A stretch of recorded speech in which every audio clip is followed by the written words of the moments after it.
cerita yang punya logika. Bagi yang tidak punya logika, skip aja. Menurut saya, jawaban terhadap kesempitan berpikir dalam beragama yang mengancam Indonesia adalah menghidupkan kembali Islam liberal. Ya, Islam liberal. Harap dicatat, Muslim liberal di sini bukanlah orang Islam yang hidup bebas tanpa ajaran agama. Liberal di sini berarti merdeka dari kungkungan berpikir. Islam liberal di sini adalah Islam yang percaya pada kemerdekaan manusia untuk berpikir ketika menafsirkan ajaran Islam. Muslim liberal bukanlah Muslim yang tidak percaya pada Al-Quran, tapi Muslim yang percaya bahwa Al-Quran bukanlah buku yang isinya harus ditafsirkan secara literal. Muslim liberal bukanlah Muslim yang harus percaya begitu saja pada apa kata ulama. Muslim liberal bukanlah Muslim yang harus tunduk pada syariah. Muslim liberal adalah Muslim yang percaya pada anugerah Tuhan berupa kemampuan berpikir, berupa akal. Ini sudah terjadi pada kaum Kristen. Walaupun masyarakat Kristen tidak menggunakan kata liberal, tapi pada dasarnya mayoritas umat Kristen di dunia tidak percaya hidup ini harus dijalankan dengan menggunakan ayat-ayat suci Injil secara kaku. Dunia Kristen pernah mengalami kebekuan beragama berabad-abad yang lalu. Di abad ke-8 Eropa, kebenaran ditentukan oleh pemuka agama, dan ketika itu Eropa mengalami keterbelakangan. Namun dunia Kristen kemudian mengalami apa yang disebut sebagai reformasi agama. Doktrin-doktrin keagamaan usang ditinggalkan. Pemuka agama bukan lagi menjadi penentu kebenaran.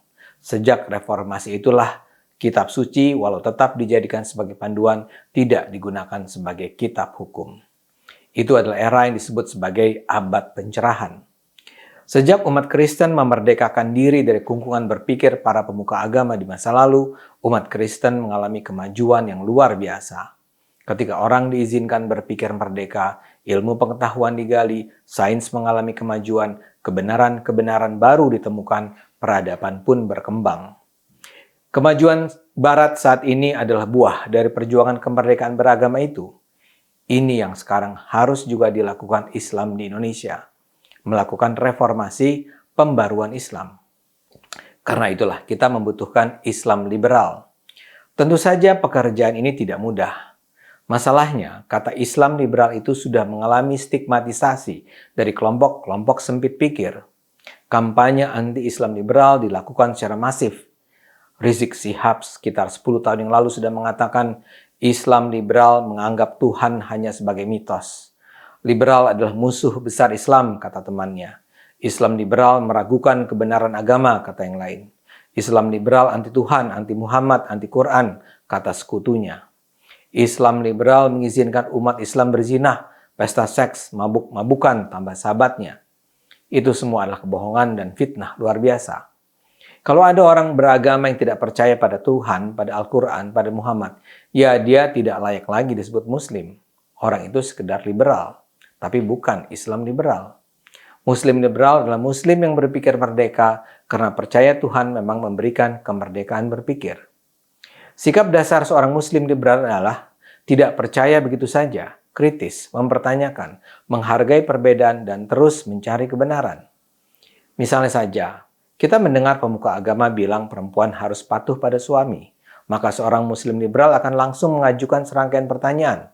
Kenapa begitu? Siapa yang diuntungkan? Siapa yang dirugikan? Apa rujukan ayatnya? Ada berapa banyak penafsiran? Apa bukti di dunia ini bahwa ketertundukan istri pada suami membawa manfaat? Dan seterusnya, dan seterusnya. Atau ketika ada ajaran yang seolah menyatakan pria dianjurkan berpoligami, maka Muslim liberal akan mengajukan banyak pertanyaan. Siapa yang diuntungkan? Siapa yang dirugikan? Kalau pria boleh berpoligami, apa perempuan boleh bersuami banyak? Kalau tidak, kenapa jadi tidak adil? Apa ayatnya? Ada berapa banyak penafsiran? Dan seterusnya, dan seterusnya. Jadi, semua doktrin agama harus bisa dipertanyakan. Tidak bisa hanya karena sesuatu nampak secara jelas sudah ditulis dalam Al-Quran, itu berarti harus dipatuhi. Tidak bisa hanya karena para ulama sudah menyatakan bahwa begitulah bunyi hukum Allah, kita lantas percaya saja bahwa memang itulah yang dikehendaki Allah. Mereka yang menuduh Islam liberal dengan tuduhan-tuduhan senegatif tadi sangat mungkin sebenarnya tidak pernah mempelajari karya-karya kaum Muslim liberal atau mengikuti diskusi di kalangan mereka. Di Indonesia ada banyak Muslim liberal yang bisa dijadikan rujukan. Ada rangkaian pemikir besar yang sudah lama meninggalkan kita, seperti Harun Nasution, Nurholis Majid, Gus Dur. Ada tokoh-tokoh senior saat ini seperti Buya Syafi'i Ma'arif, Azumardi Azra. Ada generasi di bawahnya yang juga sangat cemerlang seperti Mun'im Siri, Musdah Mulia, Abdul Moqsid Ghazali. Dan di keluarga Cokro TV sendiri sebenarnya ada Ahmad Sahal dan Guntur Romli. Ini hanyalah sebagian dari banyak pemikir Islam liberal. Dan kalau Anda ikuti pemikiran mereka, tidak mungkinlah mereka itu anti agama. Namun, kaum Muslim liberal adalah orang-orang yang tidak percaya pada sebuah Islam yang tunggal dan statis. Kaum Muslim liberal berhasrat untuk menafsirkan kembali apa yang dianggap sebagai ajaran-ajaran agama yang dasarnya merupakan hasil tafsiran dari ulama terdahulu yang datang dari konteks waktu dan ruang berbeda. Kaum Muslim liberal percaya pada apa yang disebut sebagai ijtihad, yakni penalaran rasional atas teks-teks keislaman.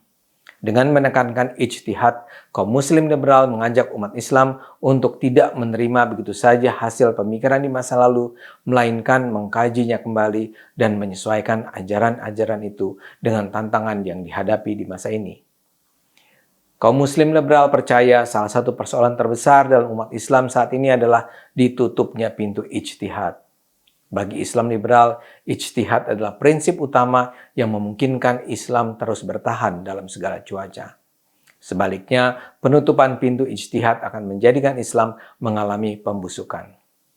Jadi, kaum Muslim liberal sama sekali tak meninggalkan agama. Semangat mereka justru ingin menghidupkan dan mengembangkan agama. Kaum Muslim liberal memang menerima keberagaman kebenaran. Kaum Muslim liberal memang menganggap bahwa tak ada satupun dari umat manusia di dunia ini yang boleh mengklaim mengetahui kebenaran absolut. Tapi itu tak berarti kaum Muslim meragukan kebenaran agama yang diyakininya. Itu adalah dua proposisi yang sama sekali berbeda. Rizik pernah menulis bahwa Islam liberal adalah musuh besar paling berbahaya bagi Islam. Jauh lebih berbahaya dari segala jenis kemungkaran dan kesesatan yang ada. Islam liberal katanya adalah antek iblis nomor 1. Bahkan sering lebih iblis daripada iblis itu sendiri.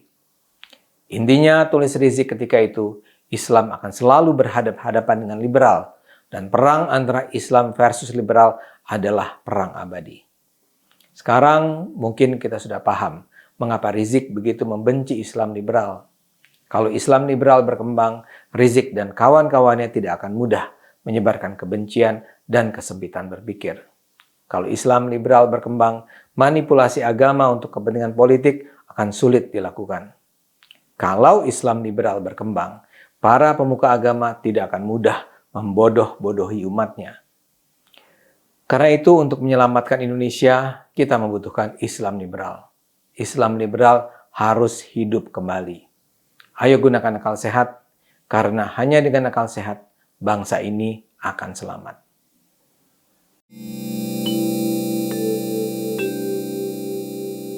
Video ini hanya untuk mereka yang punya logika. Bagi yang tidak punya logika, skip aja.